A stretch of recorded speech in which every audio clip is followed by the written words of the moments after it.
sûr, bonjour et bienvenue pour cette nouvelle édition de Midi au Caire pour ce dimanche, le 10 avril 2022. On commence tout de suite notre sélection avec cette information. Le président Abdel Fattah el-Sisi a enjoint de coordonner les efforts de l'État et de ses institutions dans le but de garantir la sûreté et la sécurité des ressortissants égyptiens en Ukraine. Il a également ordonné de leur offrir un soutien complet en vue de surmonter la crise actuelle jusqu'à leur retour en Égypte. Le président Sisi s'exprimait lors de son entretien avec Dr Nabila Makram, ministre de l'Immigration et des Affaires des expatriés égyptiens. Lors de cette réunion, le chef de l'État s'est assuré de la sécurité de l'État de la communauté égyptienne en Ukraine.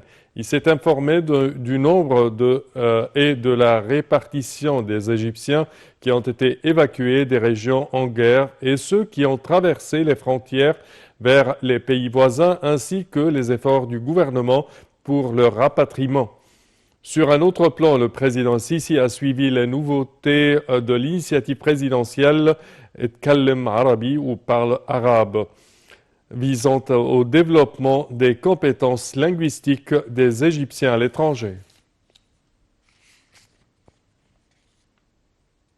Et lors d'un autre entretien, le président Abdel Fattah el-Sisi a ordonné de mobiliser dès l'enfance les capacités créatives de l'enfant dans le domaine des penseurs, des scientifiques et des artistes dans le cadre d'une stratégie nationale intégrante pour la création de la personnalité et les capacités de l'enfant égyptien.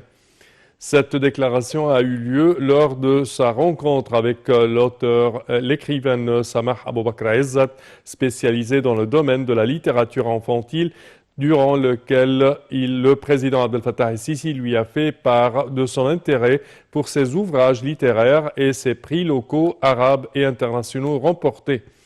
Le chef de l'État a confirmé l'importance de la littérature enfantine pour la sensibilisation objective, simple et acceptable des nouvelles générations envers la sécurité nationale de l'Égypte, le développement durable et l'attachement à la patrie.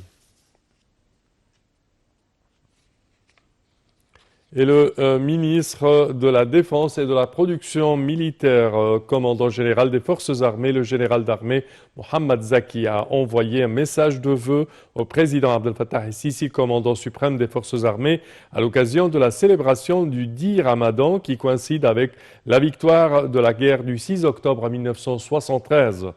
Le ministre de la Défense a souligné que cette journée glorieuse concrétiser les sacrifices et l'héroïsme du peuple égyptien dans sa guerre pour la récupération du Sinaï.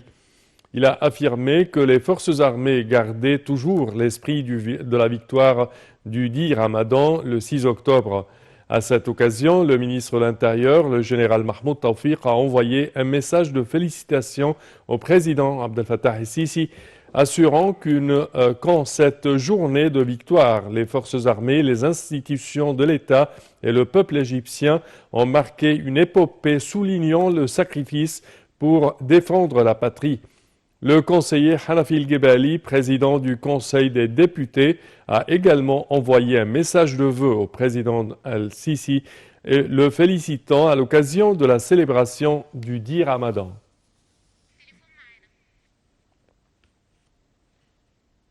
Et pour plus d'explications sur cette date importante de l'histoire moderne égyptienne, nous avons le plaisir d'accueillir au bout du fil Dr Ghada Loukil, qui est écrivaine. Bonjour. Bonjour Sam, comment allez-vous? Bon Ça Ramadan. Va, merci. C'est toujours un plaisir. Alors, en cette date du 10 Ramadan, coïncidant certainement avec le 6 octobre 1973, comment voyez-vous cette journée? Et quelles sont, je dirais, les leçons à en tirer pour nos défis actuels? Alors, écoutez, pour moi, personnellement, ça reste une date extraordinaire, puisque je suis probablement, cher Sam, une des rares personnes qui se souviennent de cette journée. Je l'ai vécue, donc il y a bientôt 50 ans. J'étais encore enfant, hein, mais enfin, j'avais 10 ans, et je me souviens de ce 10 Ramadan très très bien, comme si c'était hier, parce que justement c'était Ramadan, et oui. Parce que Ramadan reste toujours dans la mémoire, il reste dans l'enfoui, dans le refoulé. mais la guerre est un terme si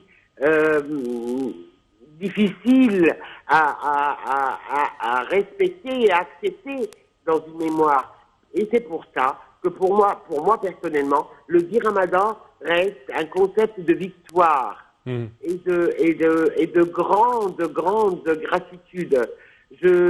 D'ailleurs, j'en profite pour saluer tous ceux qui étaient sur le front ce jour-là et qui ont vraiment tout donné, tout leur vie. Ils ont donné leur vie, certains, pour que l'Égypte se remette de ces catastrophes, de la fin la fin des années 60 a été vraiment pas très, comment dirais-je, pas très paisible en Égypte, pour ne pas aller dans le détail. Seulement le dit Ramadan est une date clé puisque ça concordait justement avec le 6 octobre, ou c'est le 6 octobre qui concordait avec le dit Ramadan. Seulement, il y avait donc vous parliez de leçons à tirer. Eh bien, c'est l'effet de surprise, cher Sam. L'effet de surprise est très important. Lénine ne s'attendait pas du tout à des représailles, donc, de notre part.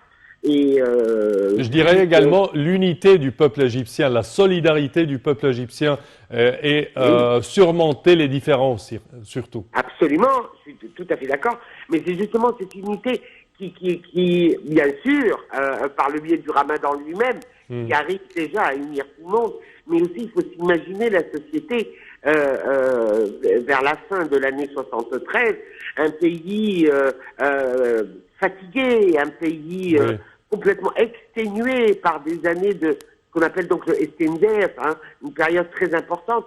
Depuis 67, les Égyptiens avaient mal, l'Égypte avait mal, et était unie justement dans cette terrible émotion. Et le dit Ramadan, nous célébrons une immense victoire, le retour du Sinaï, enfin, bien sûr, les détails de la guerre elle-même et des batailles. Je sais que je ne suis certainement pas la première à les énoncer ni à les nommer, mais donc le dit Ramadan reste gravé dans les mémoires de ceux qui osent dire leur âge, comme moi. Voilà. Certes. Merci à vous, Dr Ghada Loukil. Je répète que vous êtes écrivaine. Merci à vous de vos explications. Et nous enchaînons, chers téléspectateurs, avec ce compte-rendu. Le président Abdel Fattah el-Sisi a également tenu une réunion sur le suivi des projets en cours de l'autorité des projets des services nationaux, du service national au niveau de la République. Au cours de la réunion, le président Abdel Fattah el-Sisi a enjoint de renforcer les efforts de l'autorité des projets nationaux dans tous les secteurs principaux de l'État en coordination avec les organismes gouvernementaux. Et pour plus de détails, voici un compte rendu. Le président Abdel Fattah el-Sisi a donné ses directives de renforcer les efforts de l'autorité des projets de services nationaux dans les divers secteurs essentiels du pays, et cela en coordination avec les organes gouvernementaux, ce qui aide à améliorer les rendements économiques via la bonne exploitation des ressources au niveau de la République, en plus de créer des sociétés agricoles et industrielles variées. Le président el-Sisi a tenu ses propos au cours d'une réunion avec le directeur général de l'autorité des projets de services nationaux, Walid Abou-Magd, et le PDG de la compagnie nationale de construction, Karim Selem, a déclaré le porte-parole de la présidence, Bassem Rodi. Le porte-parole a souligné que la réunion avait porté sur les projets en cours et futurs de l'autorité des projets de services nationaux au niveau de la République. Le général Walid Abou-Magd a passé en revue les activités de l'autorité des projets de services, notamment dans les domaines de la santé, du logement, de l'irrigation et de l'électricité, et a présenté la coopération prévue avec le ministère de l'Enseignement supérieur en s'appuyant sur la longue expérience américaine dans le domaine académique des applications technologiques.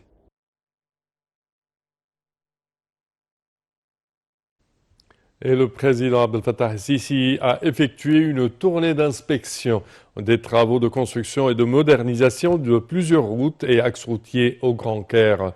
Le président Sisi avait inspecté lors de cette tournée les travaux en cours sur l'axe de Jihan As-Sadat qui lie le centre-ville et la place Ramsès à l'autostrade, ainsi que les travaux de construction de l'axe Hassaballah Kafraoui. Les détails dans ce compte-rendu signé Ayachal. Voyons ensemble. Le président Abdel Fattah el-Sisi a inspecté les travaux de construction d'un certain nombre de routes et d'axes au Caire.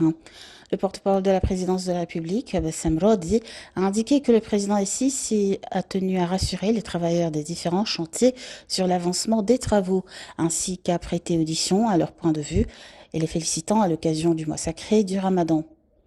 L'ambassadeur Bassem Rodi a déclaré que la tournée du président el-Sisi a inclus une inspection de l'avancement des travaux sur l'axe de Jihan As-Sadat qui relie le centre-ville et la place Ramsès jusqu'à la route de l'autostrade, ainsi que les travaux de construction de l'axe Hassaballah Kafraoui qui relie le sud du Caire dans la zone de Maadi au quartier de Asmarot, en plus des dernières étapes de la construction de l'axe de Dr Samira Moussa reliant le quartier d'Asmarot et les zones du Caire Est et du Nouveau Caire. Et le président Abdel Fattah el-Sisi s'est entretenu avec le Premier ministre, Dr Moustapha Madbouli, le ministre des Waqf, Dr Mohamed Mokhtar Goma, et le ministre de la Justice, le conseiller Omar Marwan. La réunion a porté sur les efforts du ministère destinés à augmenter les revenus de l'autorité des Waqf ainsi que la formation et la qualification des imams. Dr Goma a présenté les revenus de l'autorité pour la période déjà écoulée de l'exercice courant, expliquant que l'autorité a réalisé des revenus et des bénéfices d'un total environ de 1,429 milliards de livres égyptiennes. À cet égard, le chef de l'État a ordonné d'accélérer le développement des programmes de formation avancés et de sélectionner les imams les plus talentueux pour les préparer au plus haut niveau scientifique, intellectuel et professionnel afin de former une génération d'imams bien éclairés et modérés.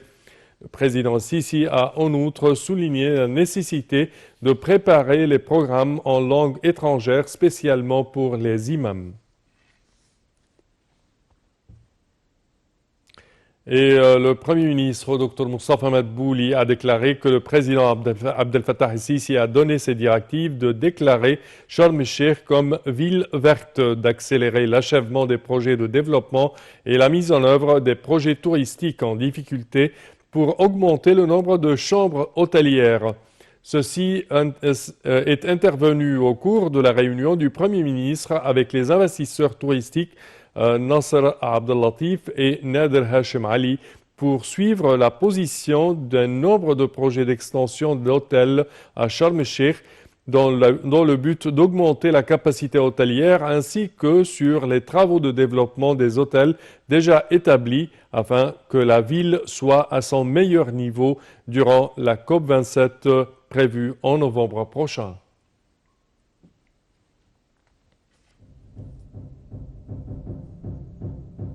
Et ceci conclut, chers téléspectateurs, notre édition d'aujourd'hui de Midi au Caire.